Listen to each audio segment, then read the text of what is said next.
Mga ka-high-tech, naghanap ka ba ng headlight para sa bike mo? Itong headlight ng bike na to is tested and proven ko na. So ito yung ginagamit ko, mag-iisang taon na to sa akin. Ang kagandahan nito, mga ka-high-tech, is rechargeable. Tapos malakas yung ilaw niya. So yan. So pwede pa natin palakasin yan. May mga levels of lights yan. Tapos yan. Detachable na rin siya. Pwede tanggalin natin ng ganyan. Tapos may rubber na lang siya. Lalagay nyo na lang doon sa manubela ng bike nyo. So may partner pa siya, mga ka-high-tech, itong panglikod para sa tail light.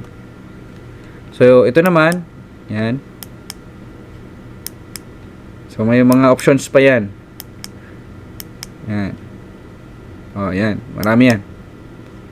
So kung gusto niyo ng ganito, mga ka-high-tech, na mga headlight, tail light para sa mga bike nyo, so pakiclick na lang yung link sa baba.